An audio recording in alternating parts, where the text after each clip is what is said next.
بسم اللہ الرحمن الرحیم۔ السلام علیکم۔ رات نیوز کے خصوصی ویلاگ کہی انکہی کے ساتھ وجیح احمد صدیقی آپ کی خدمت میں حاضر ہے۔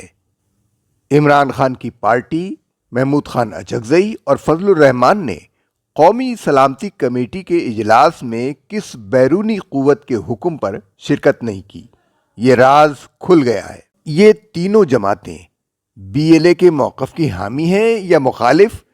ان کو پاکستان کی سلامتی عزیز ہے یا بی ایل اے کا مفاد؟ دستاویزی ثبوت کے ساتھ ہم آپ کے سامنے اس راز پر سے پردہ اٹھائیں گے۔ کشمیر کے معاملے پر عمران خان اور ٹرمپ کا رشتہ تو آپ کے سامنے آ ہی چکا ہے۔ عمران خان اور ٹرمپ کا رشتہ بڑا گہرا ہے، تبھی تو ٹرمپ کے آنے پر پی ٹی آئی کے لوگ اچھل کود مچا رہے تھے، کہہ رہے تھے کہ اب عمران خان کو رہا کرنا ہی پڑے گا، امریکہ کا دباؤ آئے گا۔ اچکزئی اور فضل الرحمان کی بات تو بالکل سمجھ میں نہیں آتی کہ عمران خان نے ان کا جس قدر مذاق اڑایا، اس کے بعد تو کوئی شریف آدمی عمران خان سے ہاتھ بھی ملانا پسند نہیں کرے گا۔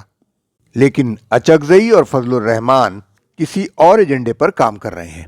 اچکزئی اور فضل الرحمان کی جماعتوں کو بھارت کنٹرول کر رہا ہے۔ بہت سے لوگوں کو حیرانی ہوگی کہ محمود خان اچکزئی کا بھارت سے کیا تعلق، تو میں یاد دلاتا چلوں کہ محمود خان اچکزئی کے باپ عبدالصمد خان اچکزئی کو بلوچی گاندھی کہا جاتا تھا، اور محمود خان اچکزئی خیبر پختونخوا اور پشتون بلوچستان کو افغانستان کا حصہ سمجھتے ہیں اور اس کا بارہا اعلان کر چکے ہیں۔ فضل الرحمان صاحب نے دیوبند کے 100 سال پورے ہونے پر بھارت سے بہت سے لوگ پاکستان بلوائے تھے۔ یہ سب پاکستان دشمن تھے۔ فضل الرحمان کے بزرگ کئی بار کہہ چکے تھے کہ ہم پاکستان بنانے کے گناہ میں شریک نہیں تھے۔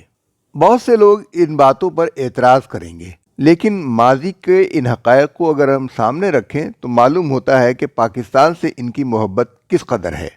یہ بات طے ہے کہ جو پاکستان سے محبت نہیں رکھتا اور ہندوستان سے محبت رکھتا ہے تو اس کا ایجنڈا کچھ اور ہی ہوگا۔ دہشت گردی کے واقعات کی جو تازہ ترین لہر آئی ہے، اس کے اندر اتنی شدت ہے کہ پاکستان کے اندر بہت پریشانیاں اور مسائل پیدا ہو گئے ہیں۔ دہشت گردی کے واقعات ایک ساتھ کئی مقامات پر اور سنگین صورتحال کے ساتھ ہو رہے ہیں۔ ان واقعات کے پس منظر میں کئی چیزوں کو نظر انداز نہیں کیا جا سکتا۔ امریکہ افغانستان سے گیا لیکن اسلحہ چھوڑ گیا۔ امریکہ نے پاکستان کو استعمال کیا، یہاں سے اس کی سپلائی لائن بحال رہی۔ اب اس پاکستان کو ٹکڑے ٹکڑے کر دینا چاہتا ہے جس نے اس کی افغانستان میں بہت مدد کی، اور یہ کام ٹرمپ کی پارٹی ہی کرنا چاہتی ہے۔ ٹرمپ چونکہ روس کا حامی ہے، اس لیے روس جو کہ پاکستان سے سوویت یونین کے خاتمے کا بدلہ لینا چاہتا ہے، وہ ٹرمپ کو استعمال کر رہا ہے، اور بھارت بنگلہ دیش اور پاکستان کے بڑھتے رشتے کا انتقام لینا چاہتا ہے۔ اس لیے ان دونوں ممالک کو اپنے اپنے کھلاڑی پاکستان میں ہی مل گئے ہیں۔ ٹرمپ بلوچستان کی بندر بانٹ کرنا چاہتا ہے، جیسا اس نے کشمیر کے مسئلے کا حل پیش کیا تھا، اور عمران خان نے مان لیا، اور وہ پاکستان سے بلوچستان کو الگ کر کے، خاص کر کے کراچی کی ساحلی پٹی کو پاکستان سے الگ کرنا چاہتا ہے۔ اور اس کے اس گھناؤنے جرم میں عمران خان، محمود خان اچکزئی اور فضل الرحمان شامل ہیں۔ لوگ کہہ رہے ہیں کہ امریکہ اس منصوبے پر کام نہیں کر رہا ہے، تو سوال یہ پیدا ہوتا ہے کہ ٹرمپ کے آتے ہی بلوچستان اور خیبر پختونخوا میں دہشت گردی کے واقعات میں اضافہ کیوں ہو گیا؟ جعفر ایکسپریس کا واقعہ کیوں پیش آیا، اور خاص کر سیکورٹی اہلکاروں کو کیوں نشانہ بنایا جا رہا ہے؟ بھارت اس سازش میں 100% شریک ہے۔ ہم کشمیریوں کے لیے حق خود ارادی مانگتے ہیں، جس کا وعدہ اقوام متحدہ کی قراردادوں میں کیا گیا ہے، لیکن امریکی کانگریس مین بلوچستان کے عوام کے حق خود ارادی کی بات کرتے ہیں اور کہتے ہیں کہ بلوچستان 3 ملکوں میں تقسیم ہے، افغانستان، ایران اور پاکستان، جبکہ بلوچستان کا بڑا حصہ پاکستان میں ہے۔ امریکی کانگریس نے آزاد بلوچستان کا جو نقشہ بنایا ہے، اس میں کراچی، دادو، جیکب آباد، رحیم یار خان، ڈیرہ غازی خان، لیا اور بھکر بھی بلوچستان میں شامل ہیں۔ آزاد بلوچستان میں پاکستان کو ساحلی پٹی سے مکمل طور پر محروم کر دیا گیا ہے، اس کے پاس صرف بدین کا ساحل رہ جاتا ہے۔ مقصد کیا ہے؟ آئیے اس راز پر سے پردہ اٹھاتے ہیں۔ یہ فروری 2012 کی بات ہے کہ امریکی اراکین کانگریس کے ایک چھوٹے گروپ نے افغان اقلیتی گروپ اور بلوچ قوم پرستوں اور ان کے حامیوں کو جنوب مغربی ایشیا کے لیے نئی امریکی حکمت عملی بنانے کی کوششوں کے لیے جمع کیا۔ اس وقت امریکہ میں اوباما کی حکومت تھی۔ امریکہ افغان پاکستان یعنی افپاک پالیسی پر عمل کر رہا تھا۔ اس پالیسی کو تبدیل کرنے کے لیے ٹرمپ کی پارٹی کے کانگریس مین نے ایک قرارداد پیش کی کہ ایک متبادل پالیسی بنائی جائے۔ یہ متبادل پالیسی شمالی اتحاد کی باقیات اور بلوچ باغیوں کی پشت پناہی پر منحصر تھی۔ مقصد یہ تھا کہ افغانستان، پاکستان اور ایران کے علاقوں پر مشتمل بلوچستان کو ایک نیا آزاد ملک بنایا جائے، آزاد بلوچستان۔ انہوں نے اپنے اس مقصد کے لیے امریکی حکومتوں کے 3 بنیادی اصولوں کو مکمل طور پر مسترد کر دیا۔ پاکستان کی حکومت اور فوج کے ساتھ تعلقات کو معمول پر لانا، طالبان کو افغانستان میں سیاسی نظام میں شامل کرنا، ایران کے ساتھ تعلقات کی گنجائش پیدا کرنا۔ ریپبلکن پارٹی پہلے ہی بہت سے کام کر رہی تھی۔ یہ امریکی اراکین کانگریس چاہتے تھے کہ پاکستان، افغانستان اور ایران کی نئی سرحدیں قائم ہوں اور ان کے درمیان ایک نیا ملک ابھرے تاکہ اس خطے میں امریکی مفادات کا تحفظ کرنے والا ایک نیا ملک پیدا ہو۔ اس کے لیے برلن میں بلوچستان نیشنل فرنٹ کی حکمت عملی کا اجلاس ہوا۔ بلوچستان پر امریکی کانگریس میں سماعت بھی ہوئی اور امریکی کانگریس میں پہلے بلوچ بل کا تعارف بھی پیش کیا گیا۔ فروری 2012 میں امریکی کانگریس مین ڈونا روہرا بچر نے ریپبلکن پارٹی کے کیلیفورنیا سے کانگریس مین نے برلن افغان حزب اختلاف کے رہنماؤں کے ساتھ ملاقات کی، جس میں CIA کے سابق سربراہ بھی شامل تھے اور وہاں پر شمالی اتحاد کے لوگ بھی موجود تھے۔ امریکی کانگریس میں بلوچستان بل پیش کیا گیا۔ اس بل کو پیش کرنے والوں میں روہرا بچر، گوہمریٹ اور آئیوا سے مسٹر کنگ بھی شامل تھے۔ اس بل میں واضح طور پر بلوچستان کی آزادی کے لیے اسلحے کی فراہمی کی بات کی گئی۔ یہی وجہ ہے کہ افغانستان میں طالبان سے الگ افغانستان، پاکستان میں آزاد بلوچستان کے لیے امریکہ اسلحہ فراہم کر رہا ہے۔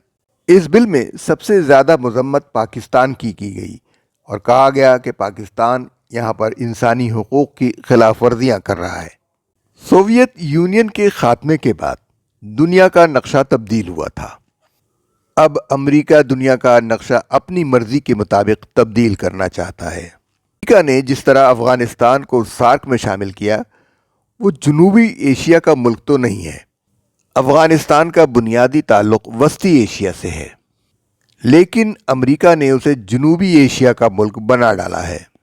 اسی طرح CIA کے 2 ایجنٹس رالف پیٹرز اور M حسین بوریا یہ دلیل دینے میں کامیاب ہو گئے کہ افغانستان، ایران اور پاکستان کو تقسیم کرنا امریکہ کے طویل مدتی اسٹریٹجک مفادات کو پورا کرے گا۔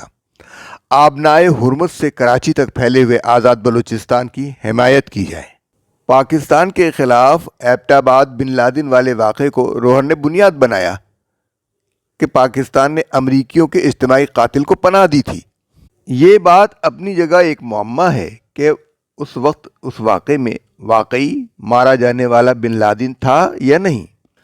امریکیوں کا اصل مقصد ابھرتے ہوئے چین اور ایران اور پاکستان کو اسٹریٹجک گہرائی حاصل کرنے سے روکنا ہے۔ کراچی سے آبنائے ہرمز تک پھیلا ہوا ایک آزاد بلوچستان چین اور ایران اور پاکستان کو سمندری طاقت کے طور پر ابھرنے سے روکے گا، اور آزاد بلوچستان کا جو نقشہ پیش کیا گیا ہے اس میں پاکستان سے سمندر مکمل طور پر چھین لیا گیا ہے۔ اگر چینی گوادر کو اپنی بندرگاہ بناتے ہیں تو چین کے پاس مغربی چین سے بحر ہند تک زمینی راستہ مل جائے گا اور انہیں اپنی تجارت کے لیے بہت بڑی کامیابی حاصل ہو جائے گی۔ مشرق وسطیٰ اس سے زیادہ دور نہیں ہوگا۔ امریکہ اور بھارت کو چین کی یہ کامیابی گوارا نہیں ہے۔ صرف یہی نہیں، امریکہ کی نظر بلوچستان کے ان معدنی وسائل اور ذخائر پر ہے جو اسے بلوچستان پر قبضہ کیے بغیر حاصل نہیں ہو سکتے۔ اگرچہ افغانستان میں 20 سال رہنے کے باوجود وہاں کے معدنی وسائل پر امریکہ کا قبضہ نہیں ہو سکا۔ اب اپنے اور بھارت کے ناپاک مقاصد کو پورا کرنے کے لیے انہوں نے انسانی حقوق کی خلاف ورزی کو بنیاد بنایا ہے، لیکن ان کو انسانی حقوق کی سنگین خلاف ورزیاں غزہ میں، فلسطین میں نظر نہیں آتی، کشمیر میں نظر نہیں آتی اور دیگر ان ممالک میں جہاں پر ظلم و ستم ہو رہا ہے وہاں انہیں انسانی حقوق کی خلاف ورزیاں نظر نہیں آتی، لیکن اگر اپنے مقاصد ہوں تو امریکہ کو انسانی حقوق کی خلاف ورزیاں جگہ جگہ نظر آنے لگتی ہیں۔ آزاد بلوچستان کا رقبہ 7,31,000 مربع کلومیٹر، جس کے ساتھ 1100 کلومیٹر لمبی ساحلی پٹی بھی ہو، کراچی جیسا منظم شہر بھی ہو، تو وہ بآسانی چین کا راستہ روک سکتے ہیں۔ امریکہ کے اسٹریٹجک مفادات اسی بات میں ہیں کہ چین کا راستہ روکا جائے، کیونکہ چینی بحری جہازوں کا چین تک براہ راست راستہ ہوگا اور اب انہیں ہندوستانی اور امریکی بحریہ سے گزرنے کی ضرورت نہیں ہوگی۔ بحر الکاہل اور بحر ہند پر امریکہ اور بھارت کا کنٹرول ہے۔ یہ تو کھلی حقیقت ہے کہ امریکی ہوں یا بھارتی، دونوں کو بلوچستان کے عوام سے کوئی دلچسپی نہیں ہے۔ اگر ان کے ساتھ کوئی انسانی حقوق کی خلاف ورزی ہو بھی رہی ہے تو اس میں بھارت کو کوئی دلچسپی نہیں ہے، امریکہ کو کوئی دلچسپی نہیں ہے۔ ان کی نظر تو بلوچستان میں تیل اور گیس اور معدنیات کے زبردست ذخائر پر ہے، کیونکہ ایک آزاد بلوچستان اور خود مختار علاقہ مغربی کمپنیوں کو نئے اقتصادی مواقع فراہم کرے گا جو افغانستان اور عراق میں ناکام جنگوں کے اخراجات کو پورا کرنے کے لیے اور عالمی اقتصادی بدحالی کے بعد اقتصادی ترقی کو تیز کرنے میں مدد کر سکتے ہیں۔ یعنی امریکہ اور اس کے اتحادیوں کی نظریں بلوچستان کے وسائل پر ہیں، عوام پر نہیں۔ یہ بات بلوچستان لبریشن آرمی کے لیے لڑنے والے بلوچوں کو بھی سمجھ لینی چاہیے کہ ان کے ملک پر مزید قبضہ کیا جا رہا ہے، انہیں آزادی کے نام پر غلام بنانے کی کوشش کی جا رہی ہے، اور اس سازش میں عمران خان، محمود خان اچکزئی اور فضل الرحمان اور ان کے دیگر ساتھی شامل ہیں۔ اگر آپ نے ہمارا چینل سبسکرائب نہیں کیا ہے تو فوری طور پر سبسکرائب کر لیں۔ اگر آپ نے سبسکرائب کر لیا ہے تو اس چینل کے پیغام کو دوسروں تک بھی پہنچائیے، انہیں بھی ہمارا چینل سبسکرائب کرنے پر راضی کیجیے۔